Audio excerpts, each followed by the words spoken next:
ফরজ কয়টা? জোরে বল। এক নাম্বার মিসওয়াক করা। জোরে বলেন। সমস্ত মুখমণ্ডল। ওই আপনারা একটু করে শিখছেন? কে শিখাইছে? হুজুররা। এই জিনিসটাও হুজুররা শিখেছে। আরে ভাই, আমার ব্যক্তিগত কোনো আমলের সমস্যা থাকতে পারে, কিন্তু এই দেশ ও জাতির উপর ওলামাদের অবদানটাকে অস্বীকার করেন না। আপনাকে ছোট্ট মাসালাটা ওই আলেমরাই শিখাইছে। এখন অনেক কিছু বুঝে গেছেন না, এখন আর আপনার আলেম লাগে না। যারা আলেম ছাড়া চলতে চায় এরা আসলে শয়তানের ধোকায় পড়ে গেছে। বলেন হুজুর ফরজ কয়টা এবার কোন? এক নাম্বার, দুই নাম্বার, তিন নাম্বার, চার নাম্বার। মাশাআল্লাহ। আচ্ছা, এই চারটা ফরজ খুব মনোযোগ লাগবে। এই চারটা ফরজ আদায়ের আগে আর কিছু কি করি? কি করি? দুই হাত দই কবজি পর্যন্ত না, এক কাজ। দুই নাম্বার কুলি করি, মাশাআল্লাহ। তিন নাম্বার নাকে পানি দিই, মাশাআল্লাহ। ফরজের আগে এই তিনটা কাজ কেন করি? প্রথম কথা সুন্নত, কারণ বের করা আমার কাজ না। আমার নবী করেছেন সাল্লাল্লাহু আলাইহি ওয়াসাল্লাম, তাই আমিও করি, এটাই আমার মূল বিষয়।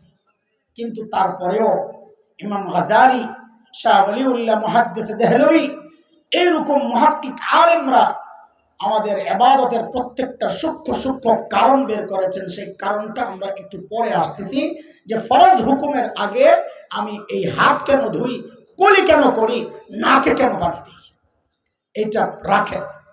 আরেকটা মাসআলা শোনেন, যেটা আপনারা আগে জানতেন না, হয়তো এটা ওলামারা জানে।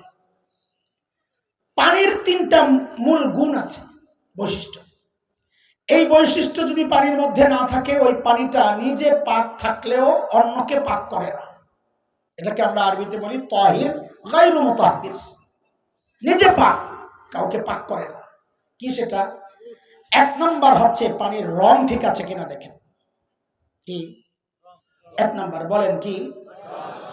রং ভিন্ন রং ধারণ করছে, পানি পাক হয়তোবা, কিন্তু এই পানি অন্যকে পবিত্র করবে না। দুই, পানির স্বাদ যদি নষ্ট হয়ে যায়, কি রং, স্বাদ।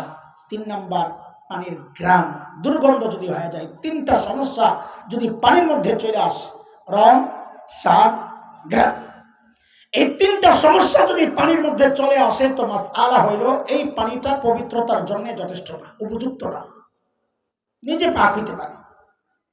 আল্লাহ তাআলাও পানিকে দুনিয়ার সাথে তুলনা করছেন কেন, এটা বুঝেন পরে, আগে ওই মাসআলা বুঝেন যে আমরা মুখ ধোয়ার আগে হাত কেন ধুই, কুলি কেন করি, নাকে কেন পানি দেই, এটার মূল জবাব যেটা সুন্নাহ।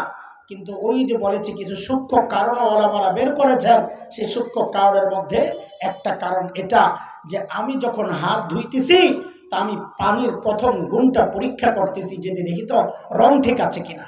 যেই দেখলাম কালার ওকে, কুলি কইরা দেখতেছি স্বাদ ঠিক আছে কিনা।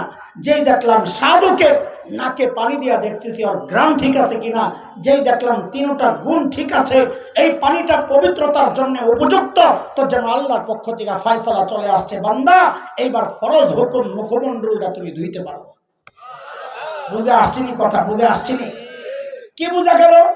পানির খুব সহজ কথা, কি বোঝা গেল? পানির গুণাগুণ নষ্ট হয়ে গেলে ওই পানি দ্বারা পবিত্রতা অর্জন করা এটা বেকার, এটা দিয়ে কোনো কাজ হবে না।